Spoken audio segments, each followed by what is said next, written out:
Welcome to Readings from Roberto, bringing you the wisdom and experience of Roberto Assagioli and Psychosynthesis through readings of his essays and lectures. We hope you enjoy this and gain a benefit that can be shared with others.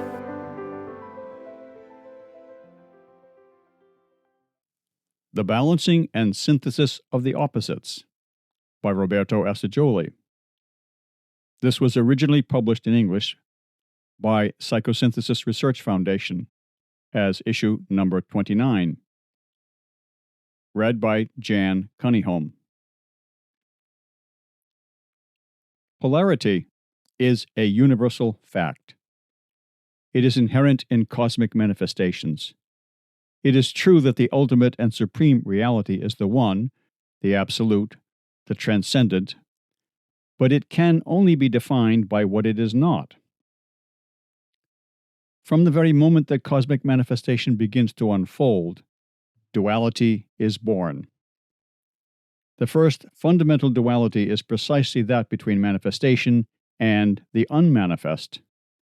In the Bhagavad Gita, this is expressed in the words, "Having pervaded the whole universe with a fragment of myself, I remain."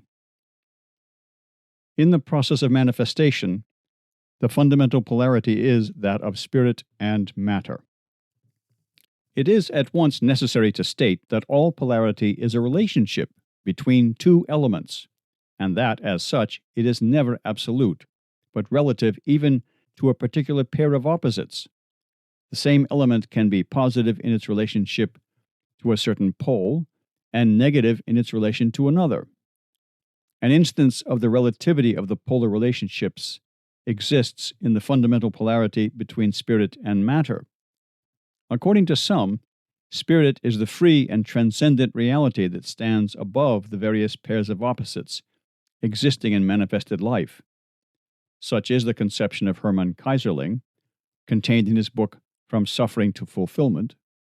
See also Das Buch von Persönlichen Leben by the same author. According to others, spirit corresponds to the positive pole, to the dynamic and creative element in all duality. Such is Jung's idea. In other words, Kaiserling regards the tension between spirit and the various manifestations of life as existing in a vertical direction, which he refers to as the dimension of intensity, while Jung conceives polarity more as a horizontal relationship. Physical polarity. In the physical world, the most commonly recognized polarity is that between the positive and negative poles in electricity. This polarity is the basis of the constitution of matter, since, as is well known, each atom contains charges of electricity differentiated into a positive nucleus and a varying number of negative electrons. Electric polarity manifests itself in various ways, which have many practical applications, as in induced and alternating currents, and so on.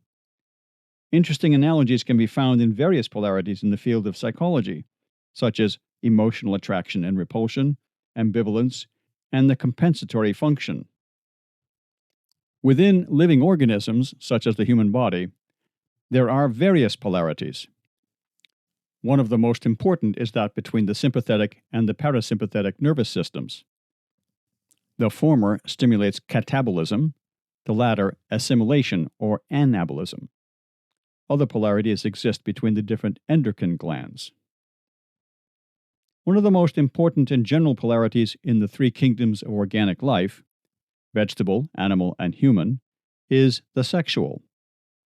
The positive pole is represented by the masculine element, the negative by the feminine element.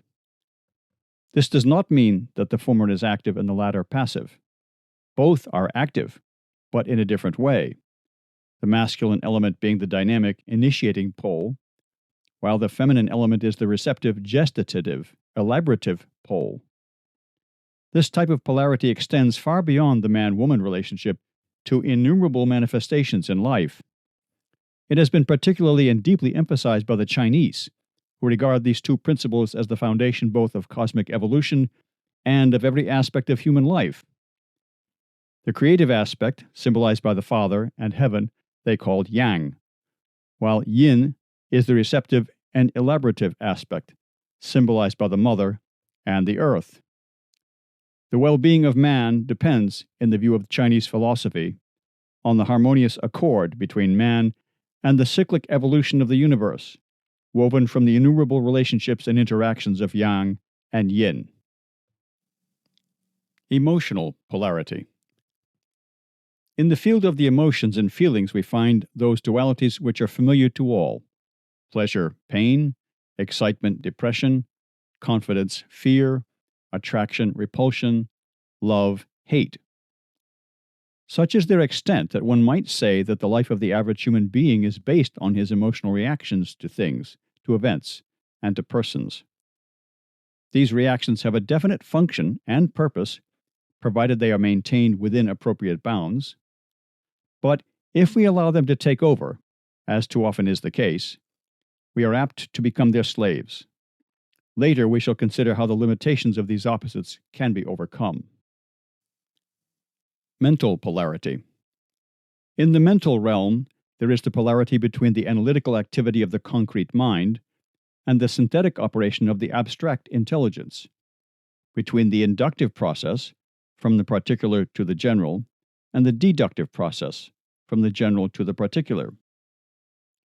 Consideration of the human personality in its totality discloses various fundamental polarities which have been extensively investigated by modern psychology. The knowledge about the human being acquired in this process has stimulated the development of important psychological, educational, and psychotherapeutic techniques. The principal polarities here are body, psyche; consciousness, the unconscious; the lower unconscious, the superconscious; pathos, that is, receptivity, sensitivity, reactivity; and ethos, that is, activity, dynamism, will; and also eros, or feeling, and logos, or reason. Spiritual polarity.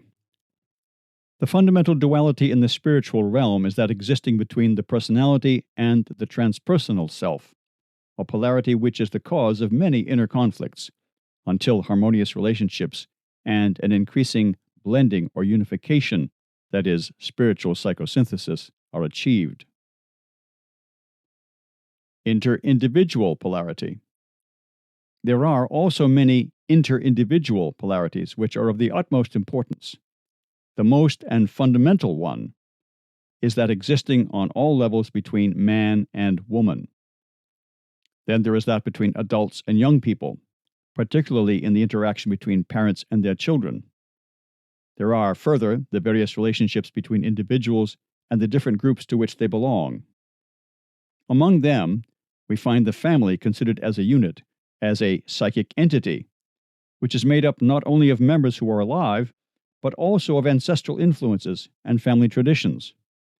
Such influences are sometimes a help to the individual, offering him an ideal and a way of life which he may be encouraged to live by.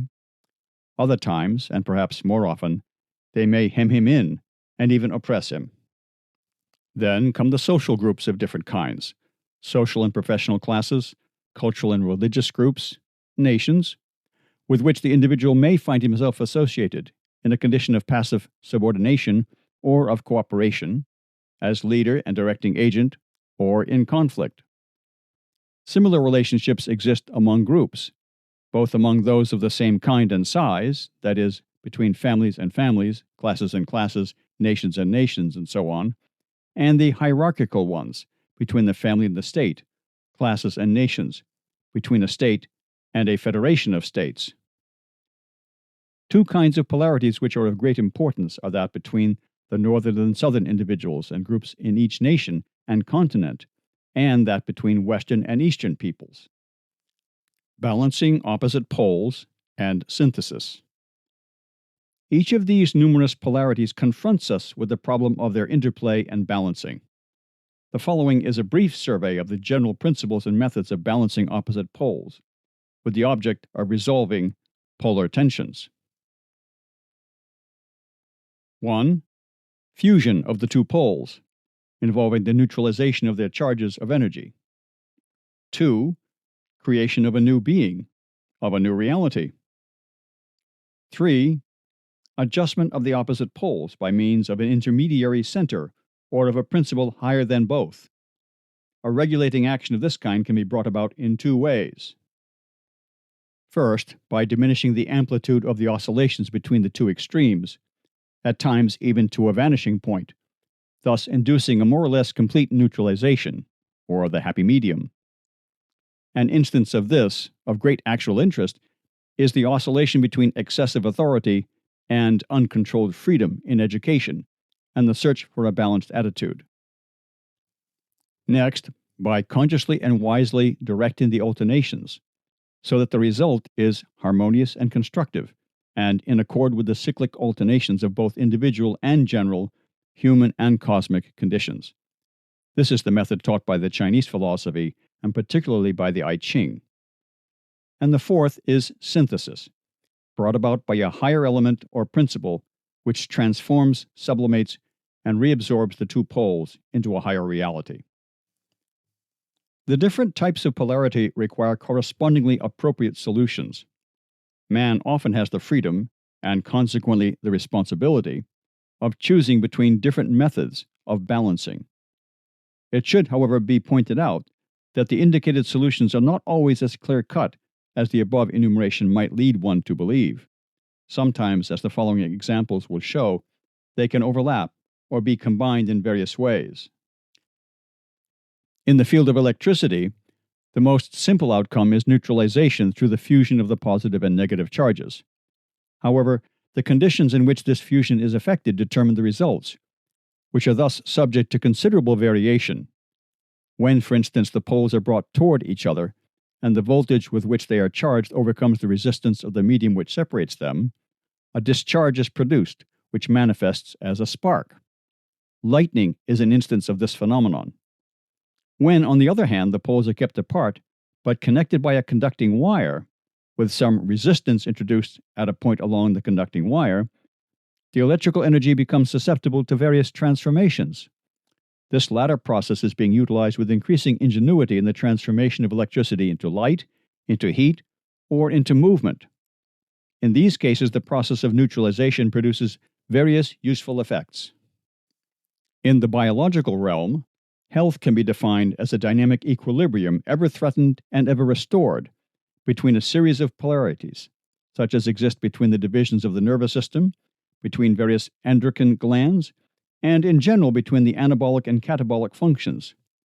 In the same way, psychological life can be regarded as a continual polarization and tension between differing tendencies and functions, and as a continual effort, conscious or not, to establish equilibrium.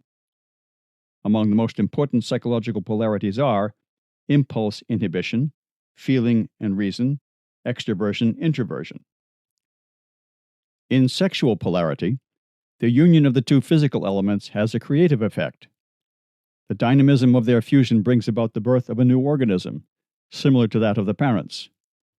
In humanity, this wonderful physical creative function is closely associated with the psychological polarities, and this often produces very complex situations and difficult problems. In the fields of drives, emotions, and feelings, the balancing of opposite qualities requires the intervention of a higher regulating principle of a mental or transpersonal nature. The first task is to prevent the drives and the emotions from overwhelming and submerging the reason and the will.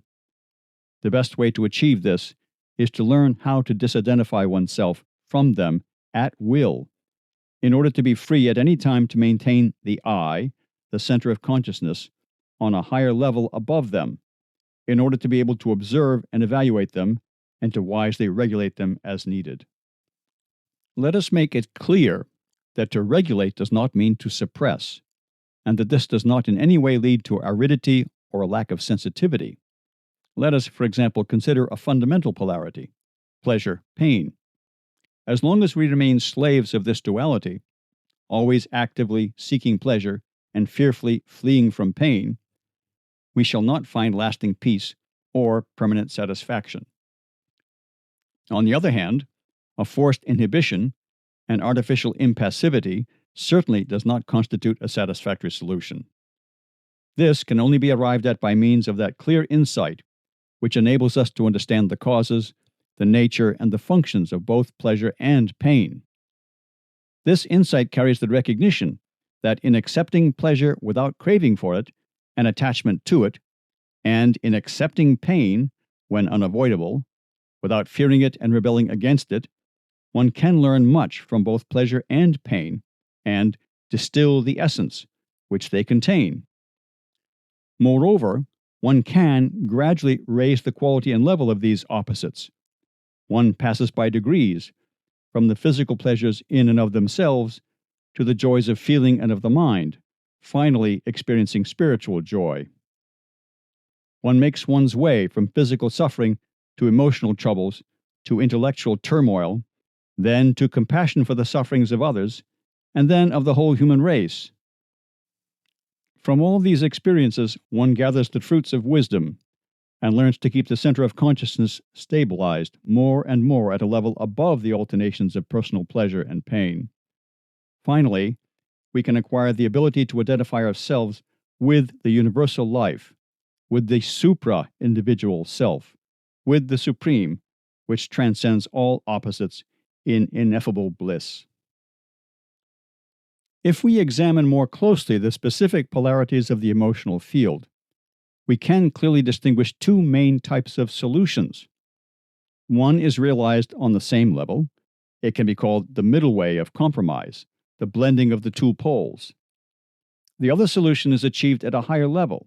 It is the fusion of the poles into a higher synthesis. The method of synthesis, which is analogous in a certain sense to a chemical combination, includes and absorbs the two elements into a higher unity endowed with qualities differing from those of either of them. The difference between the solutions achieved through compromise and those brought about through synthesis can be clearly indicated by a triangular diagram. Here are a few examples. You may refer to the actual diagrams on the Kenneth Sorensen website to see these. The first polarity is between sympathy and antipathy. A compromise would be indifference. A synthesis would be benevolent understanding. A second polarity would be between blind optimism and fearful pessimism. A compromise would be practical realism. A synthesis would be clear vision of reality. A third polarity would be between excitement and depression. A compromise would be an apathetic calm. A synthesis would be serenity. A fourth polarity would be between rebellion and submission. A compromise would be literally a compromise in behavior, whereas a synthesis would involve spiritual acceptance and elimination of the cause of the painful situation. The polarity between mind and heart, between reason and feeling, or logos and eros, is regulated in the first place by the recognition of their respective functions and of the legitimate field of action of each of the two functions, so that neither dominates the other. This can be followed by a mutual and increasing cooperation and interpenetration between the two, finally arriving at the synthesis so well expressed by Dante in the words, "intellectual light, full of love." The polarity between sensitivity and receptivity, or pathos, and dynamism, or will, ethos, which in a wider sense corresponds to psychosexual polarity, for the former pole is the feminine and the latter the masculine modality, can also at first be controlled by a balanced adjustment, to be superseded by a creative synthesis. The fundamental polarity between the human personality as a whole and the spiritual self can also be resolved into a unity.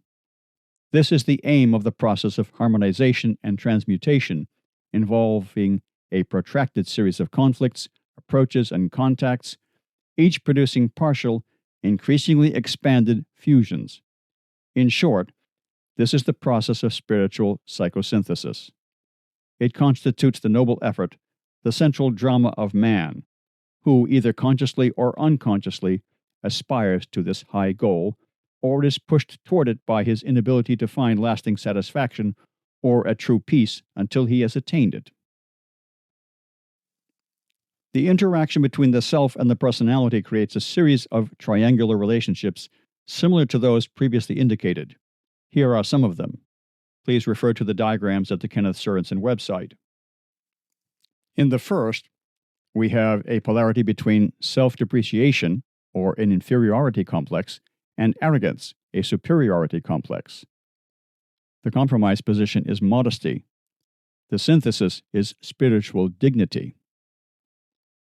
In the second relationship, the polarity is between intellectual doubt and dogmatism. The compromise position is common sense. The synthesis is spiritual understanding. In the third relationship, the polarity is between license and repression. The compromise is temperance. The synthesis is transmutation and sublimation. And in the fourth relationship, the polarity is between weakness and violence. The compromise is an equilibrated human force. The synthesis is spiritual energy. The various equilibrations, adjustments, and syntheses can be produced in different ways. At times, they are preceded by intense crises and conflicts. In other cases, they are reached in a more gradual and harmonious way by means of a progressive decrease in the oscillations of the pendulum. A clear understanding of this process of synthesis enables one to achieve it more easily and rapidly. The essential requirement, as previously mentioned, is to avoid identifying oneself with either of the two opposite poles, and to control, transmute, and direct their energies from a higher center of awareness and power.